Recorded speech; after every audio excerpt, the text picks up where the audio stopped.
Hola, ¿qué tal? Buenas tardes. Mi nombre es Ernesto de Loya y bueno, vamos a hablar hoy de falla respiratoria aguda en la paciente obstétrica con infección por COVID-19. Como pues es bien sabido por todos, desde el día 11 de marzo del año presente, la OMS declara como una pandemia esta enfermedad, ya que pues desde en diciembre de 2019 empezó a haber infecciones de crecimiento muy rápido. Y bueno, en marzo se declara una pandemia mundial. Como siempre, pues ya saben que nuestro país siempre es competitivo en muchas cosas y en la pandemia pues también está siendo competitivo para tratar de llegar a los primeros lugares en casos y muerte. Entonces, si vemos en qué lugar estamos solamente por debajo de Italia, España, y Estados Unidos, que es el país con más contagios, más muerte por coronavirus. Al día de ayer, un total de 10 millones de contagios y en nuestro país pues tenemos 238,000 casos, con casi 30,000 muertes. ¿Y por qué es importante mencionar esto? Bueno, pues porque la mujer embarazada es una de los focos rojos para nuestro país y para todo el mundo, porque la mortalidad materna es muy importante y siempre se ha estado vigilando. ¿Por qué la mujer embarazada es más vulnerable? Bueno, pues desde los cambios de adaptación, tanto respiratoria como cardiovascular, pues la hacen con más vulnerabilidad para las infecciones respiratorias y sobre todo para que en casos severos también haya muchos problemas cardiovasculares asociados. Esto obviamente incrementa la mortalidad y la morbilidad en estas pacientes, pero a diferencia de la pandemia que tuvimos por influenza también en el año 2009, pues la presentación por COVID afortunadamente grave no es tan frecuente en nuestras pacientes embarazadas. Pero, como les comentaba, que México siempre es competitivo, tenemos reporte de la Semana Epidemiológica 26, que incluye del 21 al 27 de junio del 2020, en la cual, vean, tenemos las principales defunciones maternas en nuestro país por grupo de enfermedad y vemos, como siempre, pues la enfermedad hipertensiva y la hemorragia obstétrica en los primeros lugares. Sin embargo, lo que llama mucho la atención es que el tercer lugar de muerte materna en nuestro país se está dando o se está reportando por infección por COVID-19 y las infecciones que aún no se han declarado como tal por COVID, pero que son sospechosas, seguramente porque no tenemos la muestra todavía o el reporte como caso positivo. Pero con estas juntas alcanzan una razón de mortalidad materna de hasta 7.7 muertes por cada 100,000 nacidos vivos en nuestro país. Y bueno, desde las primeras 2 semanas, desde las primeras semanas epidemiológicas, tuvimos las primeras 2 muertes maternas.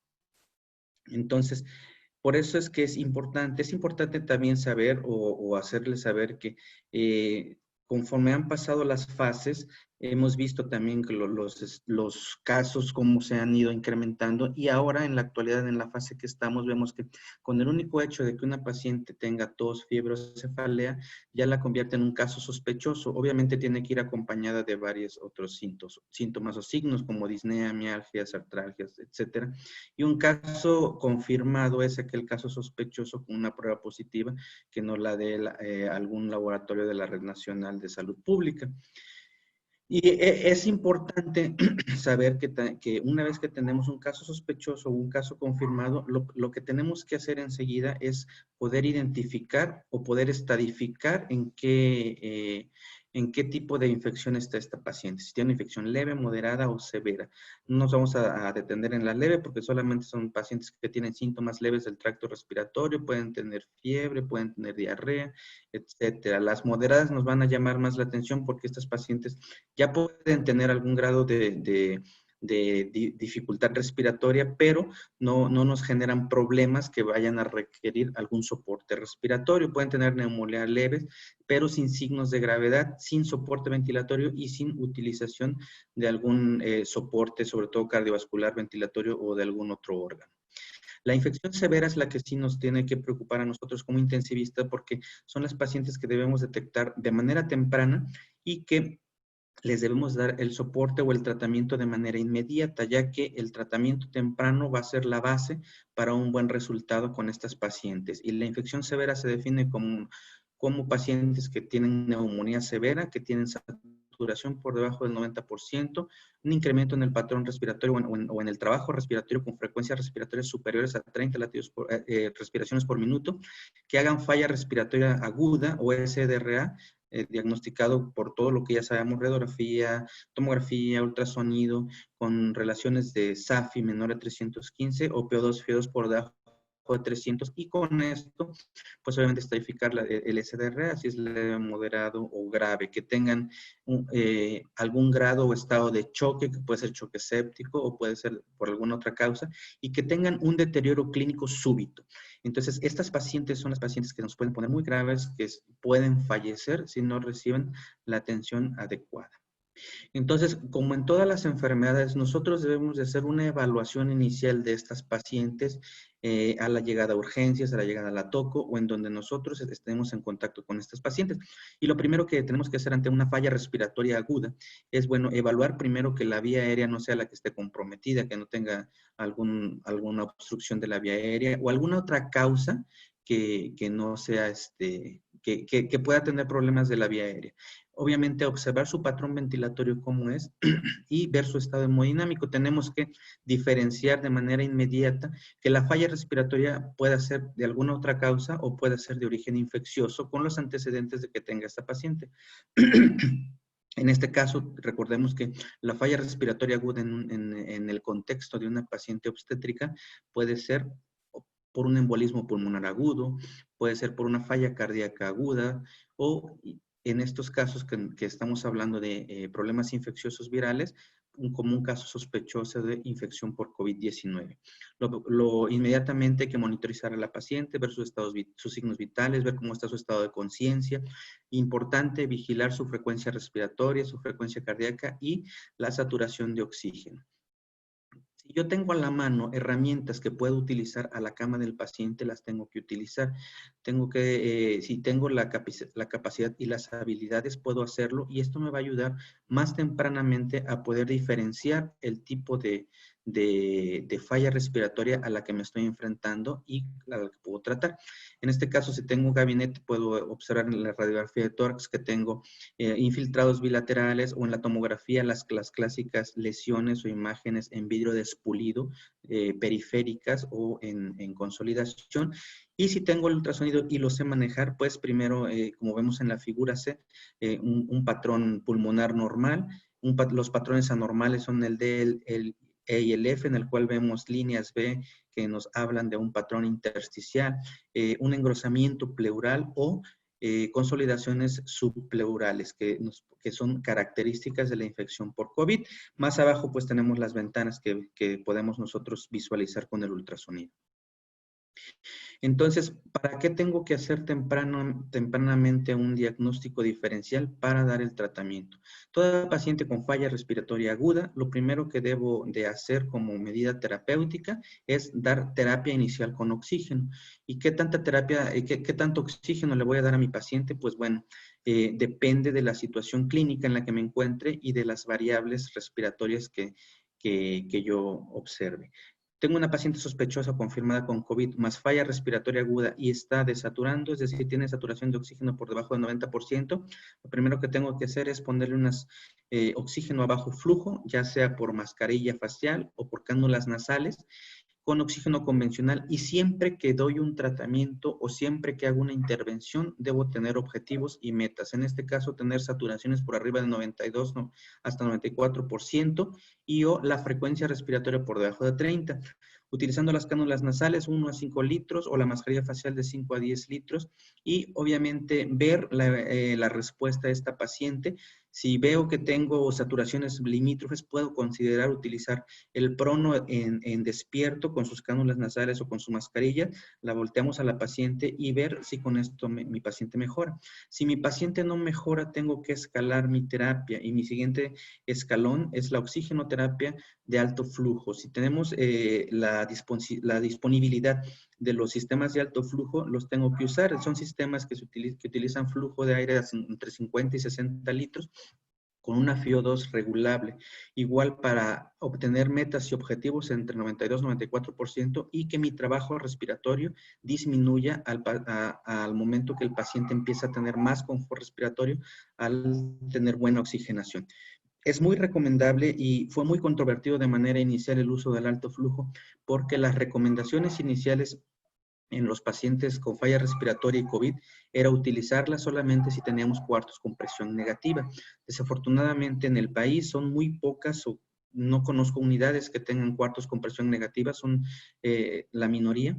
Y bueno, entonces se empezaron a buscar dispositivos para utilizarla sin tener el riesgo o mayor riesgo de aerosolización. Entonces, utilizar dispositivos de protección en el paciente para que disminuya la generación de aerosoles. Y esto es colocarle al paciente una mascarilla N95 y una careta para disminuir este riesgo, sobre todo para el personal de salud, ya que, como hemos visto en la actualidad, el personal de salud ha sido muy golpeado en cuanto a las infecciones y sobre todo en muertes de compañeros que hemos tenido por esta misma enfermedad. De igual manera, en las pacientes que no responden al bajo flujo, podemos utilizar el alto flujo junto con el prono despierto de manera intermitente. Y esto va a mejorar bastante la falla respiratoria en nuestros pacientes, porque pues obviamente vamos a ventilar más el espacio muerto que teníamos, con el alto flujo vamos a generar un poco de presión positiva continua sobre la vía aérea y bueno, esto nos va a generar una mayor respuesta al oxígeno.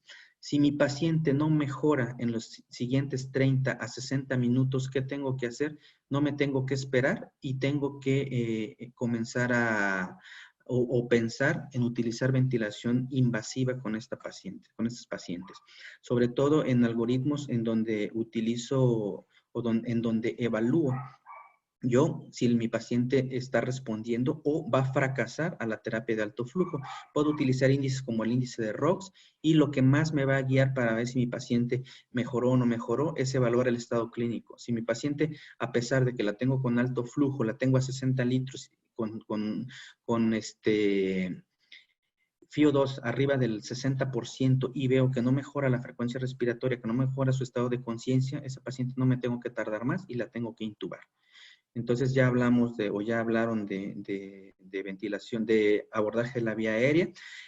Algunas casuísticas que tenemos de pacientes en los cuales pues nos ha funcionado el uso de sistemas de alto flujo con pronodespierto. Estas son algunas series de casos y otras que hemos reportado como estas en las que lo que demostramos o lo que tratamos de disminuir al utilizar el pronodespierto y oxigenoterapia de alto flujo es el porcentaje de intubación en los pacientes.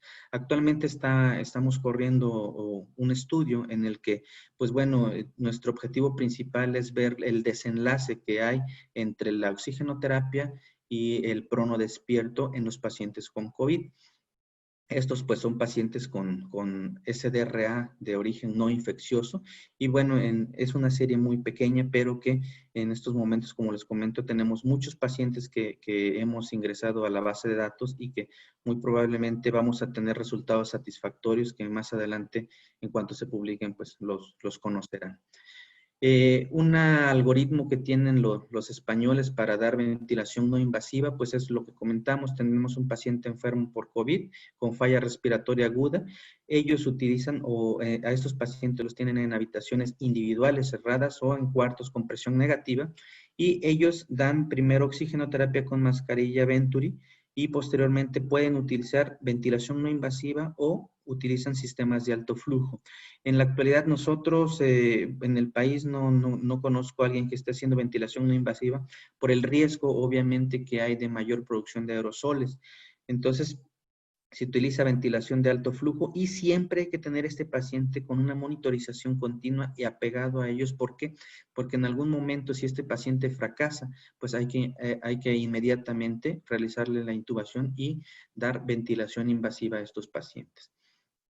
¿Sí? En cuanto a la ventilación invasiva, una vez que si mi paciente fracasó algún dispositivo no invasivo, pues bueno, le tengo que ventilar de manera protectora. Este esquema me gustó mucho del New England, en el cual, bueno, es, digamos, como que lo básico que debemos de tener para que un paciente reciba una ventilación protectora. A todos los pacientes hay que calcularles el peso predicho, que está publicado desde el año 2000, la fórmula para sacar el peso predicho.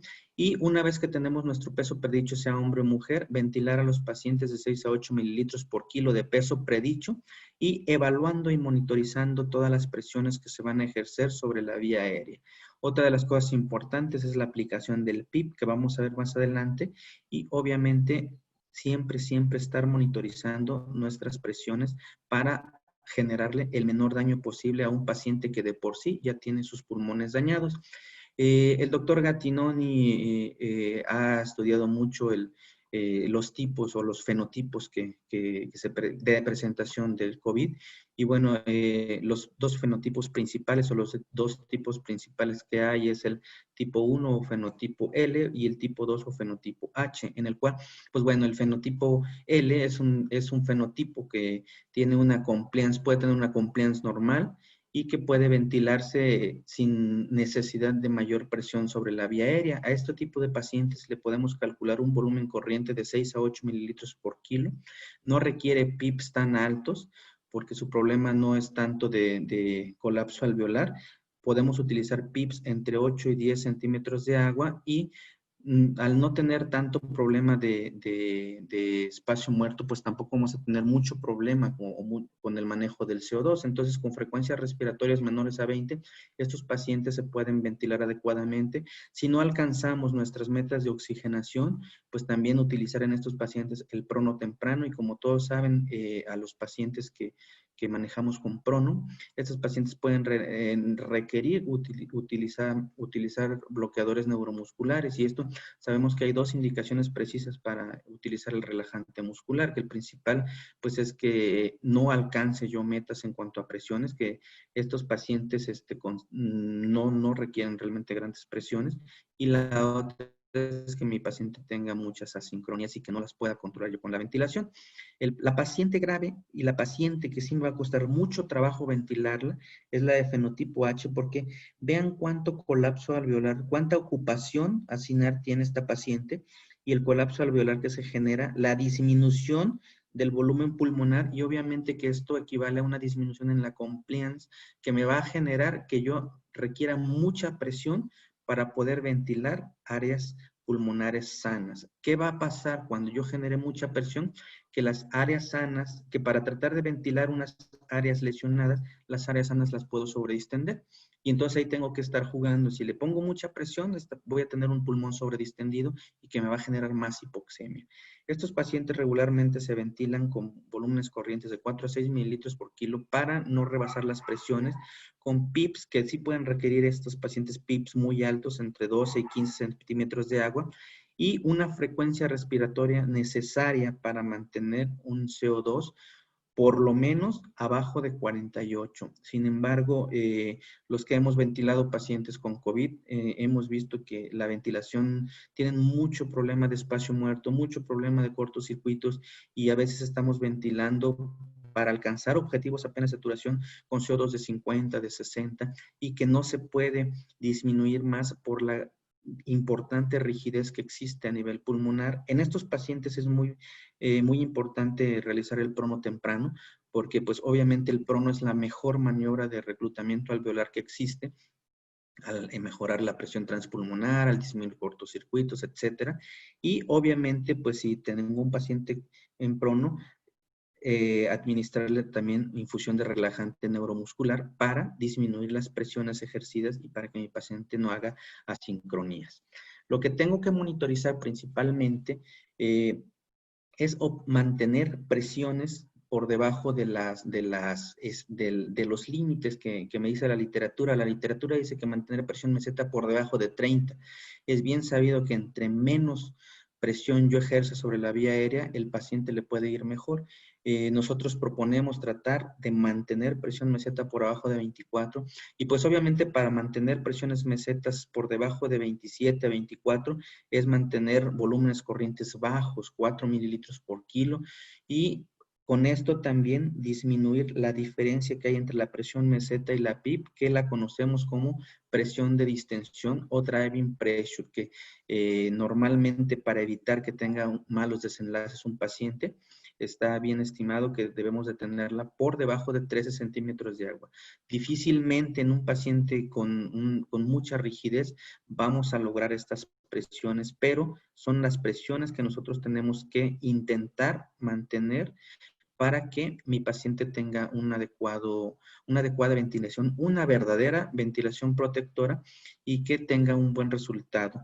Generar el mínimo de asincronías, mantener una PCO2 por debajo de 48 y utilizar el menor FiO2 posible para una saturación entre 88 y 94. No esperemos que un paciente ventilado con ventilación protectora tenga saturaciones de 95, 96, 99, porque de verdad que son pacientes muy difíciles de oxigenar y con que alcancemos 88, 90%, con eso vamos a tratar de mantenerlos sin moverles, sin estarles cambiando de modo, sin estarles subiendo más PIB. Recordemos que entre más PIB les pongamos a estos pacientes, tenemos el riesgo de sobredistender las áreas que en teoría están sanas. Entonces, ¿la paciente embarazada se puede pronar? Sí se puede pronar. Esta es una paciente que tuvimos en el hospital materno en la ciudad de Celaya. Y bueno, vean que a pesar de que la paciente es gestante, se puede realizar el prono. A lo mejor no la podemos, la posición, tenemos que buscar la manera de que la presión del útero no le genere mayor presión o mayor transmisión de la presión intratorácica. Entonces, buscar, no sé, poner algún soporte o algo que nos pueda liberar la presión que se le genera al útero. Pero esta paciente estuvo pronada y pues afortunadamente a esta paciente le fue bien. Ahora, tenemos un tratamiento específico para el COVID. Todo el mundo, yo creo que el que tenga el tratamiento específico se va a hacer millonario, pero en la actualidad no tenemos tratamiento específico para el COVID-19. Entonces, debemos de tener o ayudarnos de otras terapias para que a nuestros pacientes les vaya bien. Si tenemos un paciente ventilado, pronado, pues hay que tenerlo con buena sedación, con ansiolisis, relajantes musculares y sobre todo buena analgesia. La analgesia la podemos obtener con opioides y asociarlas con paracetamol, que también nos va a ayudar mucho en el control de la temperatura. Son pacientes que tienen mucha fiebre, entonces también recordemos que la fiebre nos puede generar más respuesta inflamatoria y pues entonces tratar de tener un buen control de la fiebre. El control de la tromboprofilaxis es muy importante, sobre todo en estos pacientes que tienen muchos problemas, mucho riesgo de microtrombosis, entonces deben de tener tratamiento con anticoagulación, sobre todo de heparinas de bajo peso molecular y independientemente de que la paciente esté grave, pues bueno, vamos a administrarle también nutrición. Siempre he sabido que es mejor la nutrición enteral sobre la parenteral antes y lo más importante para estos pacientes es la rehabilitación temprana. No importa que esté entubado, no importa que esté en posición prono, estos pacientes deben de recibir rehabilitación lo más temprano posible para fortalecer su musculatura en general y sobre todo la musculatura del diafragma. Ahora, una pregunta importante, ¿en qué momento yo considero o en qué momento yo le puedo decir al ginecólogo, oye, hay que interrumpir el embarazo en una paciente grave? Esto es muy controversial, sobre todo porque pues si son en edades gestacionales muy por debajo de 24 semanas o por debajo de 30 semanas, sabemos que la viabilidad del producto en una paciente que esté muy grave o que esté muy inestable, seguramente no va a ser no vamos a tener buenos resultados. Entonces, si mi paciente está estable hemodinámicamente, si ya la alcancé con mis metas de oxigenación, de ventilación, y la paciente la mantengo bien, digamos, no habría una indicación absoluta de interrumpir el embarazo. La decisión de la interrupción pues obviamente se tiene que hacer en consenso multidisciplinario con los ginecólogos, con los pediatras, con el intensivista, porque finalmente pues ellos son los que se van a hacer cargo del producto y sobre todo todas las cuestiones legales que pueden implicar esto. Entonces tiene que hacerse un comité para decidir si esta paciente se interrumpe o no se interrumpe el embarazo. Y obviamente mientras la paciente está embarazada y grave, siempre debe de estarse realizando una vigilancia del bienestar materno-fetal y esto pues obviamente ayudándonos con los ginecólogos. Entonces, pues bueno, para terminar, quiero dejarles unos puntos que la identificación temprana es muy importante. Entre más rápido nosotros identifiquemos qué tipo de falla respiratoria tiene mi paciente, qué tipo de fenotipo es mi paciente, obviamente que el tratamiento y la terapéutica dirigida va a hacer que tengamos un mejor resultado y un mejor pronóstico. Yo apuesto mucho y creo que mucha gente en el mundo está apostando mucho que la oxigenoterapia de alto flujo y el prono despierto nos puede disminuir mucho el número de pacientes intubados. Y ustedes saben que es más fácil poder salir adelante con un paciente que no llega a ventilación mecánica a un paciente que está ventilado por mucho tiempo. Y si a esto le asociamos que la ventilación mecánica requiere de sedación, requiere de uso de relajantes, a lo mejor no tiene buena nutrición, estos pacientes, pues obviamente que su pronóstico, por lo menos en días de estancia, va a ser mucho mayor que un paciente que no es ventilado. Es muy importante comentarles que la restricción de líquido en esos pacientes también es de severa importancia porque si nosotros estamos acostumbrados a que llega una paciente y que le pasa una carguita y le pasa otra carguita, esta paciente se va a deteriorar más rápidamente de su función pulmonar y a lo mejor si es una paciente que la puede haber mantenido con un dispositivo de bajo flujo, ahora va a necesitar un dispositivo de alto flujo o ahora va a necesitar intubarse, todo por estarle pasando cargas innecesarias a las pacientes de volumen. La única indicación de administrar volumen a una paciente, pues es que efectivamente nosotros determinemos que esa paciente está hipovolémica, ya sea porque está sangrando o porque tiene alguna otra pérdida. Y bueno, el bienestar materno-fetal siempre, siempre va a ser indispensable con estos pacientes. Sin embargo, esto sí quiero que quede claro, en casos de inestabilidad o en casos de falla multiorgánica, siempre, siempre la prioridad va a ser la madre. Muchísimas gracias por su atención. Espero tengan una buena tarde. Cualquier duda, les dejo mi correo electrónico y muchas gracias por la invitación.